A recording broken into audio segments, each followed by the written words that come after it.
to have you here on a bit more of a wintry spring day than a beautiful sunny spring day, but it's just lovely to be here and to share together. And welcome to those who are joining us online too.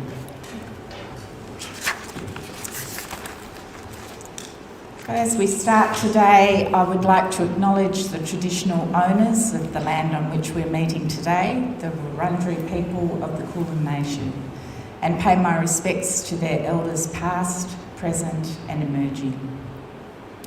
Today we do church on land that was stolen and never ceded. And I'd also like to acknowledge that Hartwell is a fully affirming community and fully committed to being a safe place for all people who are connected to this community, regardless of gender, sexuality, family background, economic situation, and regardless of how old you are, where you come from, what abilities you have, what languages you speak, what religion, spiritual path, tradition, and ethical conviction. Everyone is welcome here, and we want everyone to feel safe here. Gandhi now to come and light the Christ candle for us.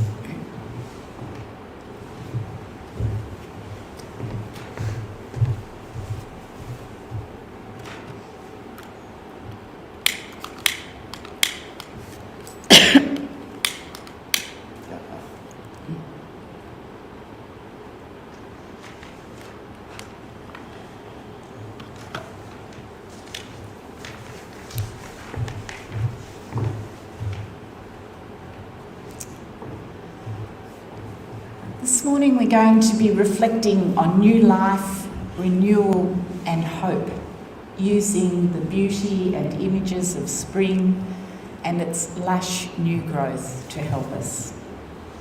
And I'd like to acknowledge that I've drawn inspiration this morning from this lovely book called The Circle of Life, which is by Joyce Rupp and Macrina Vidica.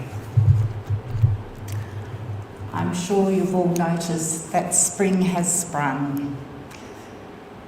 There are beautiful blossoms out everywhere, gardens are flourishing, the spring bulbs are poking up through the ground after the cold and dark of winter. I don't know about you, but I find it hard not to smile when I see the beauty and the growth around us. This is a season of joy and gratitude. So this morning we're going to have opportunities to reflect not only on the beauty of the natural world around us, but also look closer at what's happening in the garden of our hearts. What's the spirituality of renewal that's happening in our lives? There'll be time to be still and to listen to our hearts and to pay attention to what's happening inside. Maybe something that we've been pushing aside, or maybe something which we haven't had time to really reflect on. Maybe something that's been buried deep within our winter hearts, that's wanting to burst forth if we'll only let it. And I'd just like to encourage you to really enter into this time of contemplation and reflection this morning. We've got a spring candle, green for spring, and Carolyn's going to come and light it and do a little reading with that.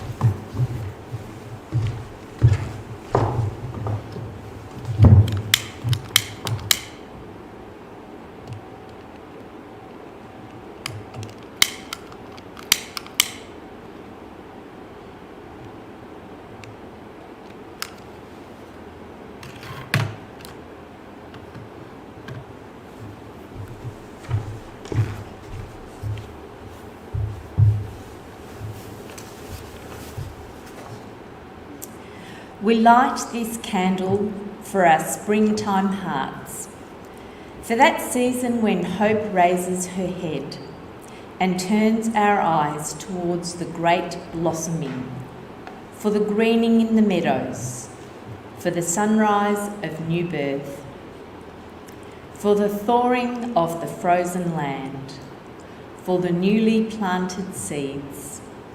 May all our springtime stories rise up and bless us, singing out songs of gladness.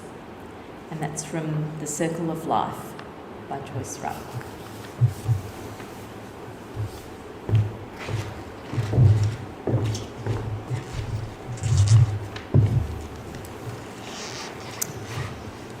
So our first meditation reflection time this morning is taken from the beautiful music of Vivaldi's Spring from the Four Seasons.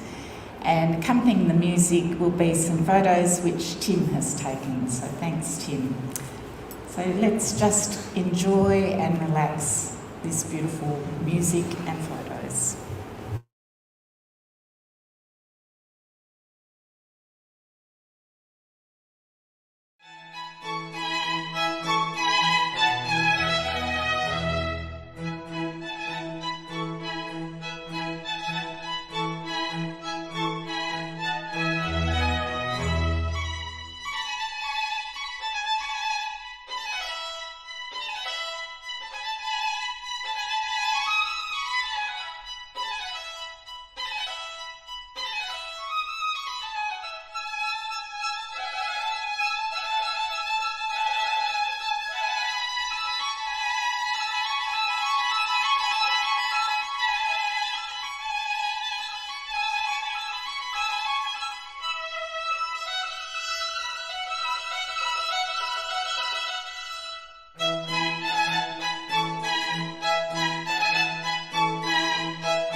The reading is from the Gospel of John, chapter 5, 1 to 9.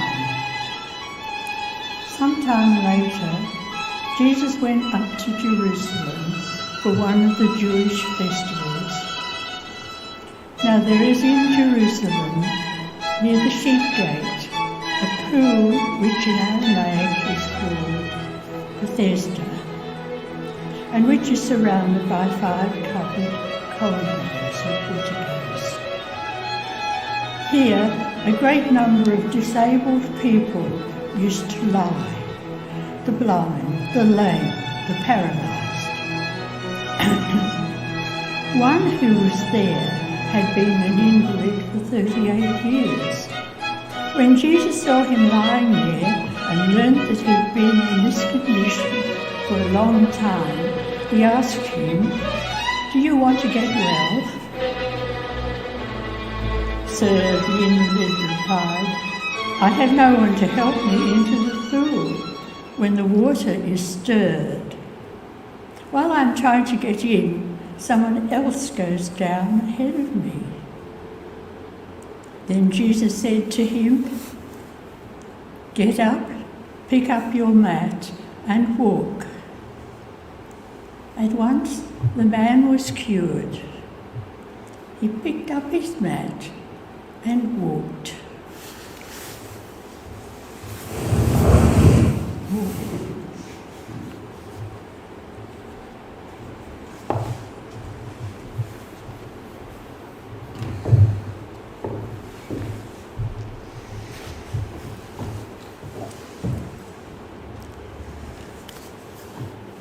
So that's a familiar story from John's Gospel about the man who'd been an invalid for 38 years, waiting to get into the healing waters of the pool.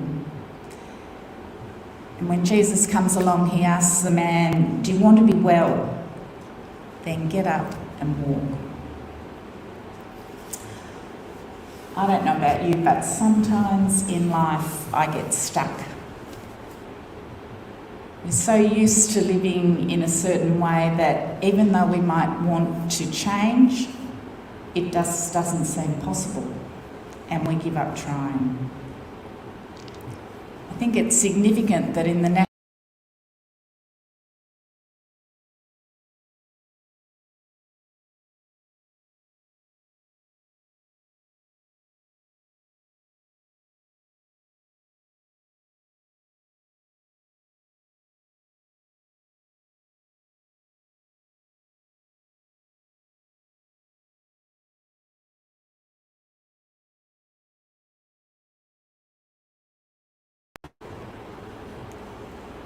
But all too often we tend to stay in that dark place because maybe we lack courage or we lose hope that things can be different.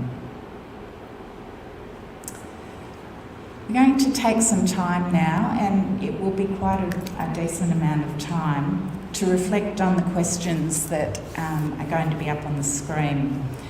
What is keeping you from leaping into a life of great equality? And what keeps you from leaping out of winter into spring? Those questions are really asking the same thing, but one may resonate with you more than the other.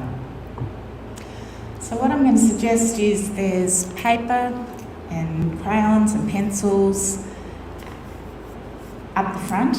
So feel free to come and take some paper, and if you'd like to spend some time drawing, reflecting on those questions, or for you might prefer to write.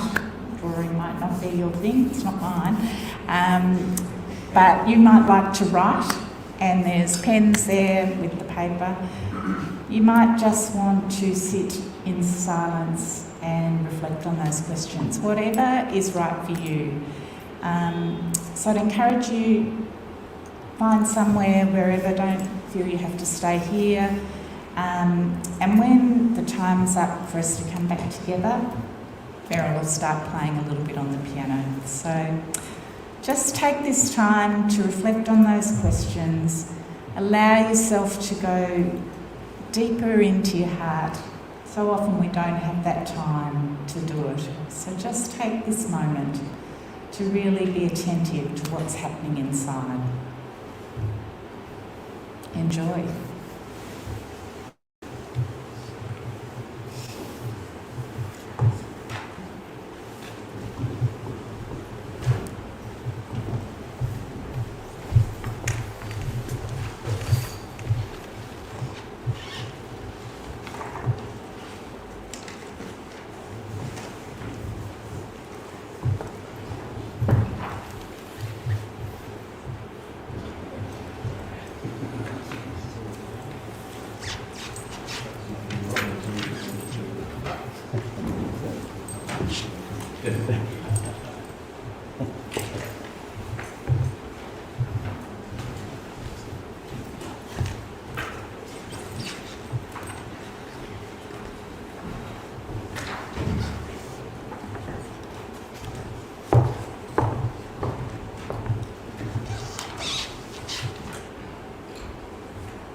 loss of jobs, loss of community